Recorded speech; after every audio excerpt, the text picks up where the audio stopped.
มีจะครอบครัวให้282โอ้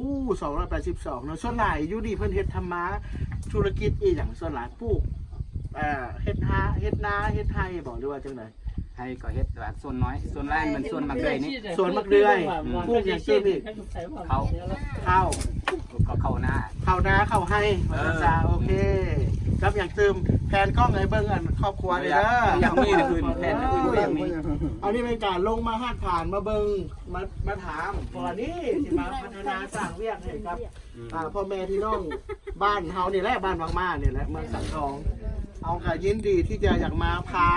นำพาเฮ็ดเรื่องเกษตรปลูกฝังเลี้ยงสัตว์สร้างเวียกเฮ็ดงานทำให้ลูกหลานเฮานี่แหละเด็กๆน้อยๆไปนี่แหละแผนกล้องเบิ่งแน่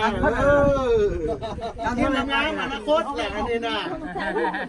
จะได้ก็ขอบใจเนาะคือว่าเฮามีแผนเฮาเฮ็ดแท้ทำจริงทีมงานเฮานี่เห็นบ่เฮามาเฮ็ดแท้แม่นบ่คือว่าผู้อื่นอันนี้แต่มาล้มแม่นบ่ล่ะแม่นบ่เฮานี่มาเฮ็ดแท้ทำจริงจังได๋กะให้ทุกคนให้ความร่วมมือล่ะเฮาสิมาประชุมล่ะสิเอาวิชาการมาสอนการปลูกเนาะมาบอกการปลูกแนวใดเฮ็ดแนวใดให้มันได้มากได้ผลเฮาก็ได้เวียกเฮ็ดงานทำได้เงินแม่นบ่โอเคดีใจบ่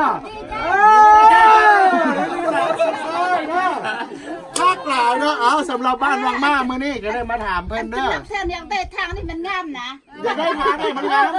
โอเค หัวหน้าจัดให้เฮ็ดงาน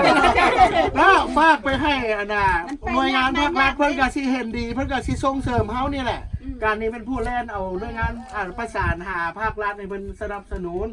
ก็เพิ่นก็สิเห็นคลิปนี่แหละคือว่ารอถามแบงค์น้อยภายในปี2ปีเฮาสิเร่งแต่ว่าเฮาสิเริ่มได้นี่หัวหน้าใหญ่ก็สิมานี่มาจัดการเลยเนาะขอความร่วมมือเนาะโอเคเนาะสู้ๆบ๊ายบาย